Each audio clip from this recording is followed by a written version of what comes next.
Você sonhou em estar na televisão? Em Cara, ser o cara da TV? você sabe que é engraçado isso, porque meu pai queria muito que eu fosse juiz.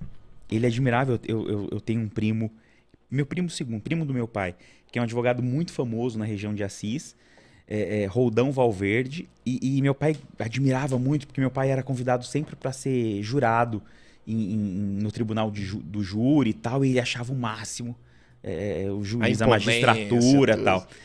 Só que a minha irmã fez psicologia, a minha outra irmã fez faculdade de matemática e ciências, não exerce, e eu fui pro jornalismo. Eu sempre gostei, eu sempre fui aquele carinha na escola do microfone, que fazia teatro, que era do Comunicativo. Grêmio, que comandava feira de ciências, essas coisas assim. E aí eu fui pro jornalismo por achar que eu podia tentar mudar o mundo de alguma maneira. Você fez faculdade em Prudente? Fiz faculdade em Presidente Prudente. Não, Assim, embora eu tenha sido um filho, eu sou 10 anos mais novo que a minha irmã do meio, né? Então eu fui muito mimado. E também fui muito mimado por uma questão de saúde. A minha mãe, aos 3 anos, a minha mãe descobriu um câncer de mama. Tempos depois, esse câncer veio em forma de metástase. A minha mãe é milagrosamente curada. A medicina não explica hoje a cura da minha mãe. Naquela época, a gente não tinha Barretos, não tinha o Amaral Carvalho em Jaú. Você tá falando há uns 20, 30 anos atrás? Não, eu tinha 3 anos. Você Eu tô tá com com 40. 37 anos atrás. 37 anos atrás. E a sua mãe se curou naquela época, no caso? Naquela época. É milagre mesmo, cara? É milagre, é milagre. Eu lembro que eu ia acompanhar minha mãe no médico e falava assim: cadê a Maria? Faleceu semana passada. E a Joana? A Joana faleceu ontem. Caralho. Então são situações que vão me trazendo essa lembrança muito forte. Porém, eu fui muito mimado porque eu não podia chorar. O meu pai me impedia de chorar para não chamar minha mãe. Porque criança, quando chora, fala o quê? Eu quero minha mãe. Quero minha mãe, exatamente. Então eu não podia chorar porque minha mãe... Eu não podia querer a minha mãe. Sim. Porque minha mãe estava careca numa cama. Então, assim, eu não podia. Então as minhas irmãs também tomaram conta de mim como se fosse filho. Exatamente. Como se fosse filho. Embora tenha tido toda essa situação, eu comecei a sair de casa muito novo, porque eu falava assim, não, isso aqui não é pra mim. Essa cidade não é pra mim. Mexer com roça também? Não era. Mas- Não era uma possibilidade pra mim. Sim. E aí eu fui fazer teatro, porque eu achava que era legal fazer teatro. Mas você aí... não tinha referência nenhuma? Nenhuma. As minhas irmãs que fizeram faculdade, eu achava Sim. muito legal, meus primos que faziam faculdade. E aí eu falei, cara, eu quero ser diplomata. Diplomata. E aí eu falei que eu achava que eu precisava aprender línguas. Aí eu estudei inglês, estudei espanhol, estudei francês, estudei alemão, estudei japonês. Caramba. Francês, alemão e japonês eu não falo. Francês um pouquinho, eu falo inglês e espanhol fluentemente. Mas desde muito novinho eu saía de EP, eu saía à noite, porque como a cidade fica perto de Presidente Prudente, de outros polos educacionais, Sim. a prefeitura ela doa ônibus para levar esses estudantes para centros universitários. E eu pegava esse ônibus para fazer o curso de alemão em Presidente Prudente. Então, eu desde novo, eu queria... Alemão.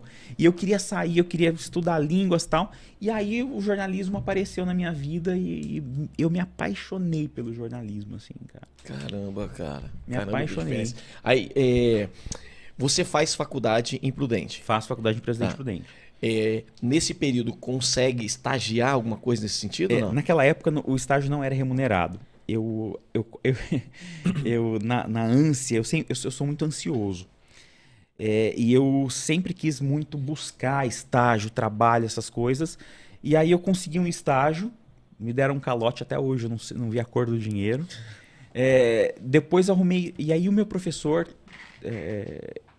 viu que eu queria, que eu era esforçado, tal, falou: você quer trabalhar aqui num jornal, num impresso chamado Oeste Notícias? Falou: você quer trabalhar aqui no Oeste Notícias? Eu falei: quero. Ele falou: então você vem, na segunda-feira você vai começar. Comecei fazendo nota de falecimento. Ligava em todas nas funerárias da cidade. Quem morreu, a fulana de tal, e fazia as notinhas de falecimento. E aí, 1 ano e meio depois, eu saí do jornal e fechava um caderno semanal.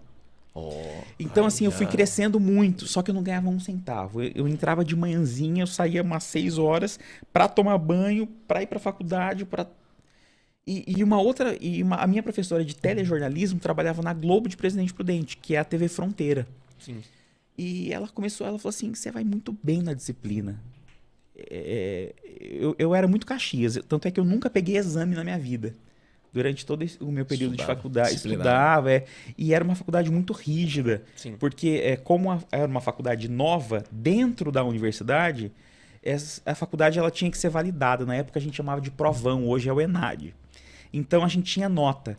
E para ter nota, eles contratavam professores da USP e da UEL, em Londrina, que são faculdades de referência. Sim. Então esses professores vinham para dar aula para a gente para conseguir uma nota boa nesse provão. Então eu tinha professores muito rígidos e muito bons, e mesmo assim eu nunca peguei um exame. E aí eu comecei a me destacar, essa professora falou assim, vai ter uma entrevista na TV Fronteira, vai lá fazer essa entrevista. Fui e tal, aí tinha umas meninas todas arrumadas e tal, eu falei, meu Deus, o que eu tô fazendo aqui? O que eu tô fazendo aqui? Quantos anos você tinha, mais ou menos? Cara, eu devia ter uns 20 anos. Não, 19, 20 anos. E aí chegou uma menina, todo mundo já um cutucou o outro e tal. Eu já uma amigona minha, né? a gente sente. E aí falaram assim, ela é da família Constantino, que é dono da Gol. Sim, Nenê Constantino. Que eles são de Presidente Prudente. Putz. É a Virgínia e tal, ela não sei o que tal. E todo mundo falou, não, certeza que ela vai entrar, porque é muito influente e tal. Putz. Aí quando eu sentei pra conversar com o cara, ele falou assim, por que você veio fazer aqui? Eu falei assim, porque eu vou trabalhar aqui. Ele falou, como você vai trabalhar aqui? Falou assim já. Eu falei assim, porque desde que eu faço faculdade, eu passo de ônibus aqui na frente, eu olho pra TV, eu falo, eu quero, eu posso, eu consigo. Então, eu sempre passava na frente, eu olhava na janela do ônibus e falava, eu quero, eu posso, eu consigo, eu quero, eu posso, eu consigo. Top. Falava baixinho pra mim, assim. E aí, quando eu falei isso, o cara meio que olhou pra mim, assim, e foi lá e colocou um xizinho no meu nome. Boa. Eu falei, Reprovou. reprovou. Pode Ele crer. vai achar que eu sou um idiota. E no outro dia já me ligaram. Daí no outro dia eu já comecei. Uma semana depois, eu fiz a minha primeira pauta pro Jornal Nacional. Caralho, que Pro da hora. Ernesto Palha, que mataram um juiz na época, chamado Machadinho. E eles, na época, é uma facção que comanda os presídios hoje, né? Em todo Sim, o estado de São sim. Paulo, dentro e fora dos presídios, uma organização criminosa muito forte. Certo. Cogitou-se na época que o juiz tinha sido assassinado por conta disso. Era um juiz de execuções criminais. E naquela época, a Globo veio em peso para cá, para Presidente Prudente, para cobrir o fato, porque um juiz assassinado. Sim. E aí eu consegui um furo de jornalismo e dali então eu não parei mais.